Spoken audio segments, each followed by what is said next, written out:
হ্যাঁ, আজকে দিনে হচ্ছে ওই যে বুদ্ধিজীবী আছে না, পাকিস্তানিরা বুদ্ধিজীবীদের মেরে ফেলেছে।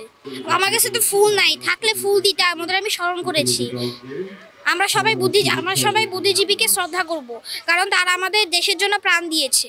আজকে হলো শহীদ বুদ্ধিজীবী দিবস এবং আমি বুদ্ধিজীবী দিবস সম্পর্কে যা জানি তা হচ্ছে আজকে মানে সকল বুদ্ধিজীবীদেরকে, যেমন স্টুডেন্ট বা টিচার, এরকম ডক্টর, এদেরকে ধরে এনে এখানে মানে হাত পাও চোখ বেঁধে এরপর হচ্ছে গুলি করে হত্যা হয়েছে। তারপর তাদেরকে এখানে এসে মানে মাটি চাপা দিয়ে রেখে চলে গেছে। এই দিনে পাকিস্তানি হানাদার বাহিনীরা আমাদের সূর্য সন্তান বুদ্ধিজীবীদেরকে মেরে ফেলেছিল, মেরে ফেলে এখানে গণকবর দিয়েছিল। তারপর থেকেই এখানে এটা পালন করা হয়, শ্রদ্ধা করা হয়, সবাই ফুল অর্পণ করি। আমাকে আমার বাবা শিখিয়েছে, আমার মা শিখিয়েছে, আমাদের টিচার শিখিয়েছে।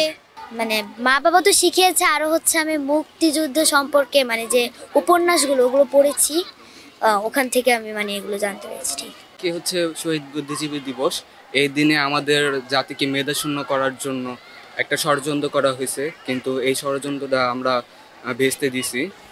আমরা যাই আমাদের শিক্ষিত সমাজ যাতে এমন শিক্ষিত না হোক যে বলবে যে চিলে কান নিয়ে চলে গেছে, কানের পিছে দৌড় দিব, চিলের পিছে দৌড় দিব, কানে হাত না দেখে দেখবো না।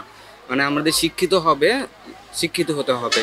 আর আমাদের এই বুদ্ধিজীবীদের যাদের মারা হয়েছে তাদের প্রতি আমরা শ্রদ্ধা জ্ঞাপন করি, আর শ্রদ্ধা জ্ঞাপন করার, তাদের জন্য দোয়া করা, তাদের মতো হওয়ার ইচ্ছা পোষণ করি আমরা।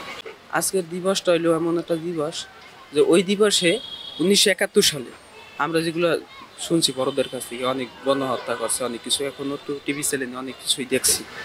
এইগুলো ঠিক না, এইগুলো যেভাবে করছে গণহত্যা, এইগুলা ওরা অনেক খারাপ করছে। আর এই কারণে আপু যে ওরা এই কারণে অগ দেশটা জাগতে পারে না। যেমন আমার অগ দেশ থেকে আমার দেশটা অনেক আগাই আছে, মানে ওদের যে পাকিস্তান যে দেশটা, আমাদের দেশটা কিন্তু অনেক আগাই আছে সাগর থেকে।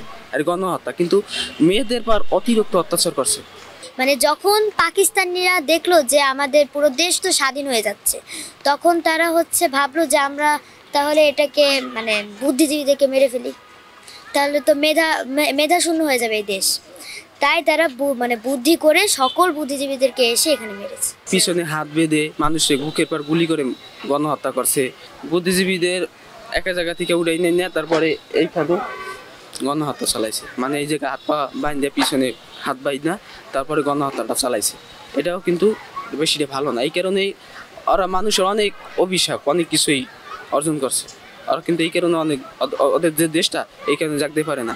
আর একটা বিষয় যে ছাত্রদের পর যে অত্যাচারটা চলছে, অনেক অত্যাচার চলছে, ওদের দাবিটা যদি মানতো তাহলে এই সরকার পতনটা হইতো না। এই যে শহীদের প্রতি শ্রদ্ধা জানাতে এসেছি আমরা। এই যে শহীদ দিবস 14 ডিসেম্বরে যারা শহীদ হয়েছিল তাদেরকে শ্রদ্ধা জানানোর জন্যই আমরা এসেছি।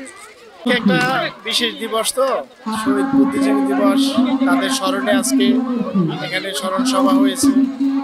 তাই আর কি একটু মেয়েকে নিয়ে আসছি দেখাইতে, যে ওদের তো এটা দেখার উৎসুক আছে যে ভবিষ্যতে ওরা জানার জন্য আগে জেনে নিল, সেজন্যই আর কি।